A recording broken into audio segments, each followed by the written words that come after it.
शुरुआत करेंगे एक बड़े अपडेट के साथ। रायपुर जनजातीय समाज का गौरवशाली अतीत विषय पर कार्यशाला का आयोजन किया गया और इस कार्यक्रम में सीएम मुख्यमंत्री विष्णुदेव साय और मंत्री केदार कश्यप शामिल हुए।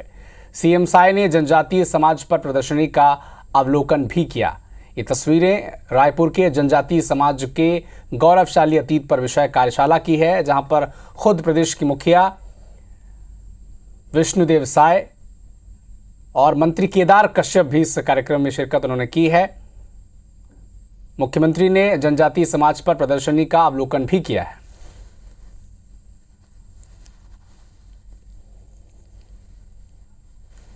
तो एक कार्यक्रम है जनजातीय समाज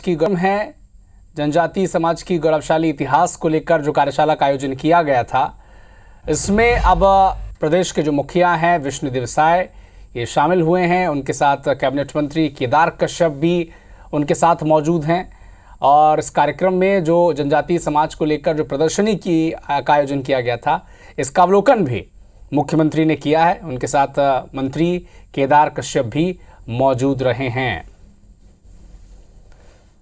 तो छत्तीसगढ़ की संस्कृति का एक बड़ा हिस्सा, इसकी जनजातीय पहलू के बगैर छत्तीसगढ़ की संस्कृति को कल्पना करना भी मुश्किल है और जनजातीय समाज का जो गौरवशाली इतिहास रहा है, इसी से जुड़ा एक कार्यशाला का आयोजन हो रहा है, जिसमें मुख्यमंत्री विष्णुदेव साय और मंत्री केदार कश्यप भी मौजूद रहे, प्रदर्शनी का अवलोकन भी किया है। मुझे अत्यधिक प्रसन्नता हो रही है।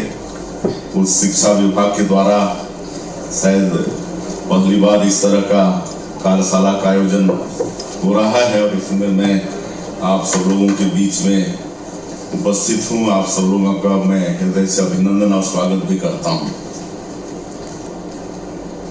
और ये आयोजन के लिए मैं उस शिक्षा विभाग को धन्यवाद भी देना चाहूंगा। आज दिन भर आप लोग जनजातीय समाज के जो गौरवशाली इतिहास है, अतीत है, उस पर चर्चा करेंगे। जैसा आप सभी जानते हैं कि जनजातीय समाज का इतिहास दुनिया का सबसे पुराना इतिहास है। छत्तीसगढ़ में रायगढ़ की कबरा पहाड़ियों की चित्रकला से लेकर बस्तर में पूर्वजों की याद में लगाए गए पाषाण स्तंभों तक जनजातीय समुदाय का इतिहास हर कहीं बिखरा पड़ा हुआ मिलता है। छत्तीसगढ़ में जनजातियों की आबादी 32% है। हमारा ये जनजातीय समाज अपने अतीत को याद रखता है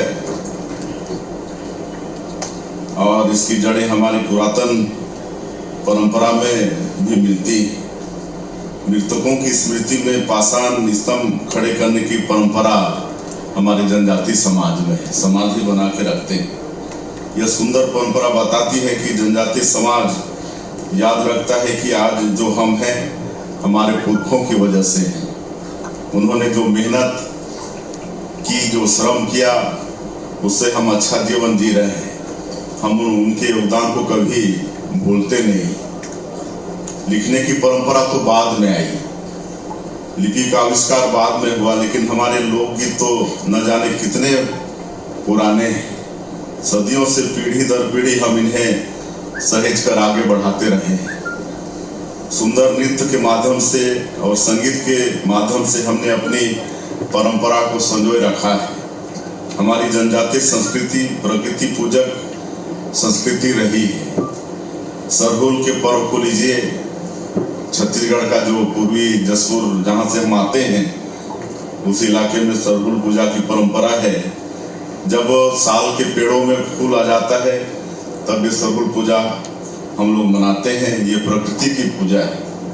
प्रकृति हमको इतना कुछ देती है, इसके बदले हम प्रकृति के प्रति कृतज्ञ होते हैं और उसके परिणाम स्वरूप ये पूजा हम लोग मनाते हैं। आज पूरी दुनिया जलवायु परिवर्तन की गंभीर चुनौतियों से गुजर रही है और ऐसे में प्रकृति का संरक्षण बहुत जरूरी हो गया है।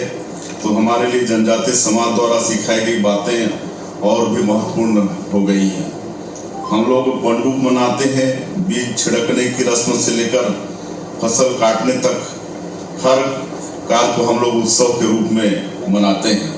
यहाँ तक कि आम का जब फल आता है तो उसको खाने के पहले भी हम लोग पूजा करके रस्म, चाहे महुआ है, कोई भी नया फसल आता है तो पूजा करके तब खाने का शुरुआत करते हैं। ये हमारे जनजातीय समाज में ये परंपरा है और इसका ये अर्थ है कि हमारी संस्कृति सबको फूलने और फलने का मौका देता है।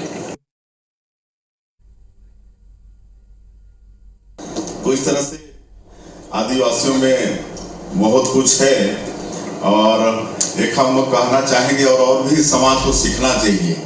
हमारे जनजातीय समाज में कभी मतलब दहेज को लेके हमारी बेटियां, हमारी बहुएं कभी आत्महत्या नहीं की या कहीं कभी आग में जलाई नहीं की, बल्कि जब रिश्ता तय होता है तो कई बार जैसे रिश्ता पसंद होता है, लड़की पक्ष वाला इनकार करता है कि इस साल बारिश नहीं हुई, अकाल पड़ा है, हम शादी नहीं कर पाएंगे, हमारे यहाँ फसल नहीं हुआ, पैसा नहीं है। तो ऐसी स्थिति में लड़का पक्ष स्वयं आगे बढ़ के सहयोग करता है, बोलते हैं हमको खाली लड़की दे दो, बाकी सब व्यवस्था कर देंगे। ये सुंदर परंपरा हमारे जनजातीय समाज में है।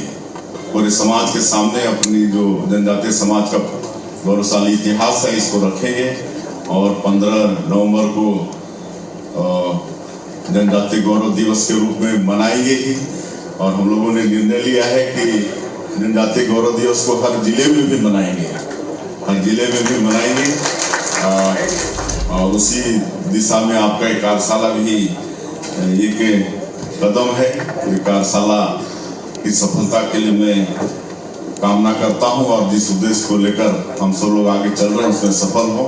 मैं फिर से आप लोगों का हृदय से अभिनंदन स्वागत करते हुए अपनी बात समाप्त करता हूँ। जय हिंद, जय छत्तीसगढ़।